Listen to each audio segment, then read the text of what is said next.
When someone accidentally threw away the school play costumes, Oh no! replacements were shipped with FedEx. And with picture proof of delivery, everyone could focus on the perfect opening night. FedEx, where now meets next. For residential delivery only.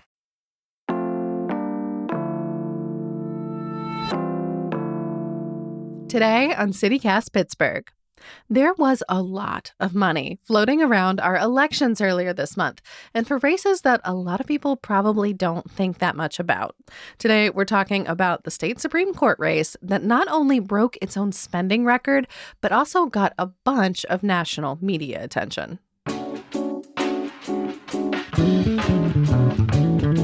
It's Monday, November 27th. I'm Megan Harris, and here's what Pittsburgh is talking about.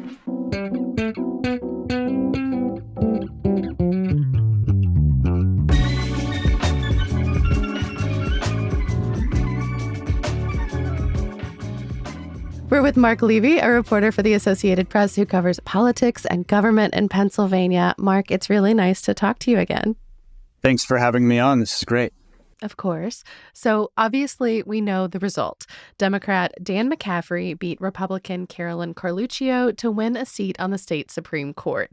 You report that their campaigns and a bunch of outside groups spent at least $22 million on the race that we know of so far. How did all this cash break down? So, the first thing to know is that this smashed the state record for spending in a judicial race, above and beyond what was spent previously in a race. What was it before? Well, before, I think it was around $9 million in the God, more than double. Yeah, way more than double. And I'm not sure people really knew that this was coming. I think some people foresaw it. Some people were surprised by it. But it broke down where most of it was spent to help Dan McCaffrey, the Democrat. I would say about $13.5 million to about $8.5 million. So the winner is the one that spent the most money. Yeah, that's right.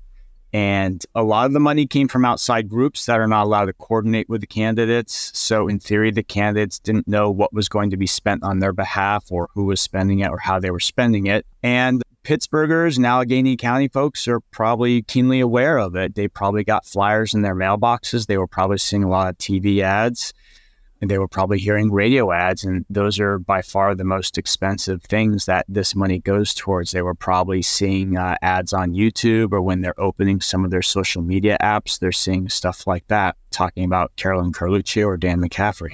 Are areas like Pittsburgh, I guess any city center, more likely to see ads like this in big elections, even off-year elections? It usually depends on who's spending the money and what effect they're trying to have. So if they're really trying to help themselves, say in the Scranton TV market or the Erie TV market, they may dump a disproportionate amount of money there. It's cheaper to run TV ads there. It's more expensive to run them in Pittsburgh. But in the Pittsburgh media market, a lot of the money from Democrats went there because that's where their voters are.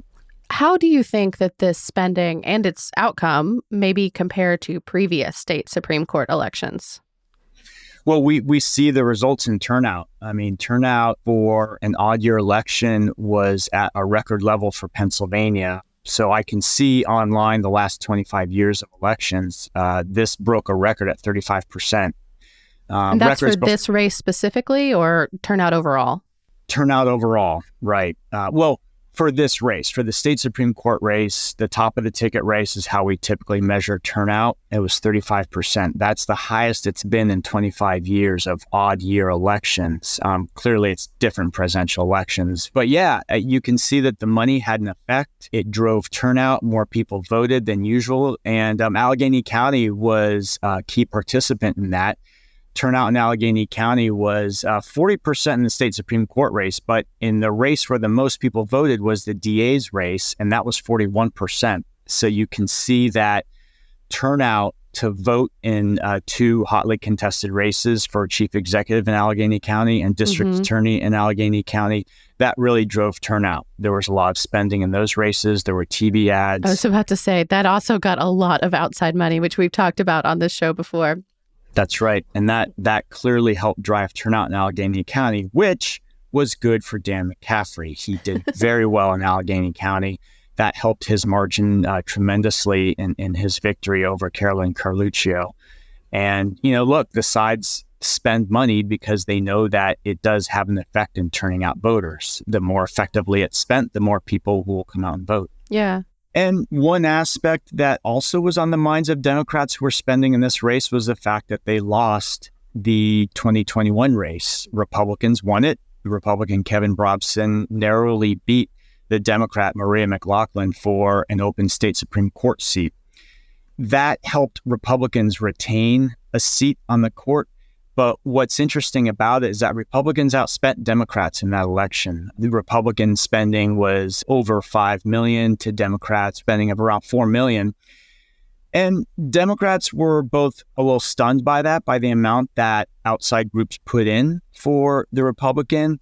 Some of the things that they've said to me is that, there just was sort of a lackluster donor response, that they just didn't really feel like dumping money into this race. And there was also some sense that Democrats were caught by surprise by the amount that Republicans were willing to put into that race.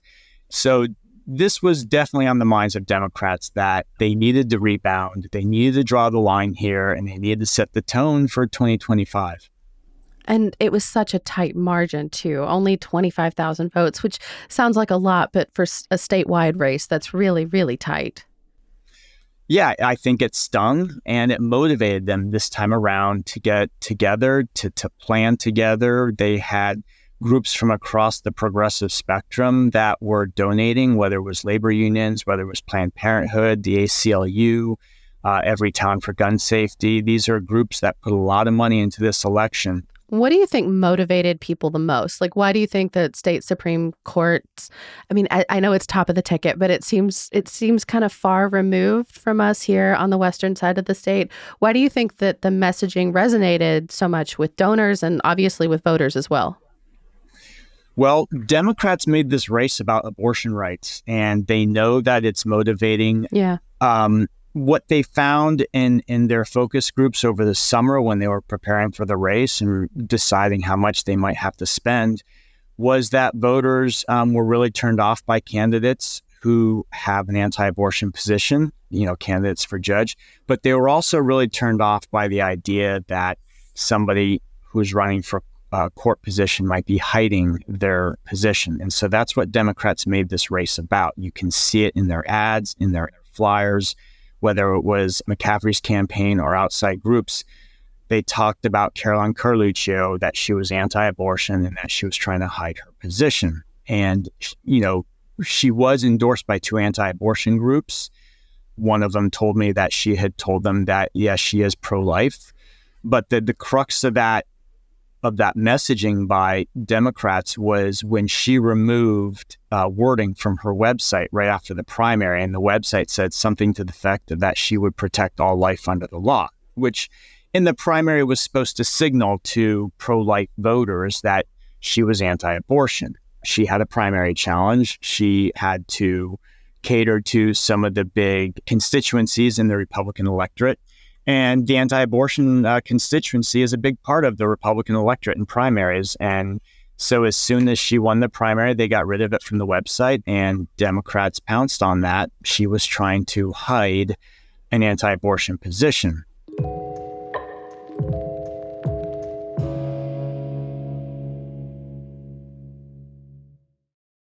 And, you alluded to some issues that I think a lot of us are thinking about right now, but what's the likelihood that some decisions could be made by this court in the near future? There are a couple key cases that we've been watching and writing about in front of the state Supreme Court. It's too late for Dan McCaffrey to play a role in it. The state Supreme Court currently has a 4-2 Democratic majority. So McCaffrey's victory doesn't change necessarily the majority. It will give Democrats a longer-term 5-2 majority, but the 4-2 majority is expected anyway to rule on one case involving abortion rights, and that is a challenge to a state law that prevents taxpayer funding of abortion.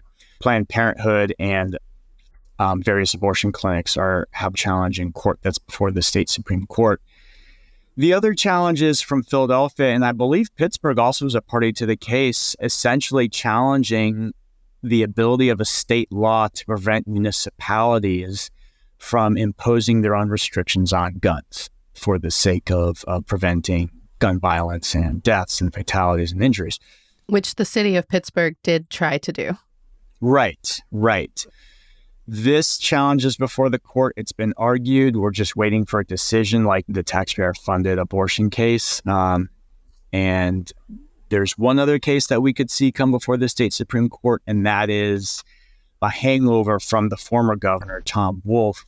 His administration wanted a cost on power plants that pollute, that send global warming gases like carbon dioxide into the air, wanted to charge them for it.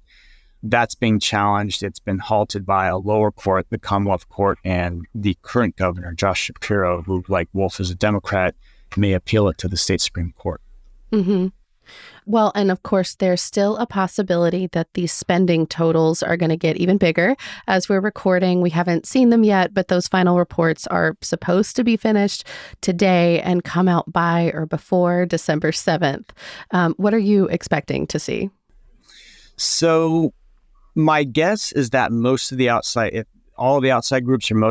groups were reporting to the state in real time through the election what they were spending. So we know that universe. The one thing that candidates didn't have to report was what they were spending the last 2 weeks. They'll have to report that here in the coming days before December 7th. They had about an extra $1 million on hand from what I can tell combined, McCaffrey and Carluccio. I think McCaffrey had slightly more. So we could see spending go past $23 million, which would put it even further past the last record in 2020. To put it in context, though, Wisconsin had a high-profile state Supreme Court race in April, and an organization that tracked the spending in that race tabbed it at $51 million.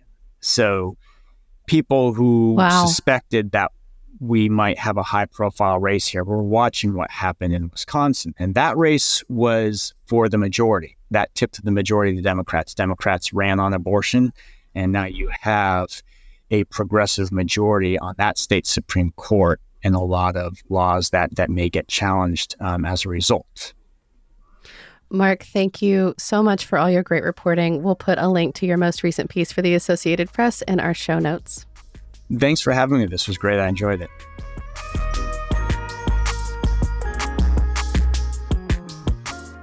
That's all for today here on CityCast Pittsburgh. And a very happy birthday to the city itself. On this day in 1758, General John Forbes renamed the area around Fort Pitt, still in honor of the British statesman William Pitt. He allegedly wanted to pay respect to both Pitt and his Scottish heritage, thus our burgh. But of course, indigenous people lived on this land long before the British, including the Seneca, Lenape, Shawnee, and the Monongahela cultures. So happy Founding Day, but let's not forget who lived here first. CityCast Pittsburgh will be back tomorrow morning with more news from around the city. Talk to you soon.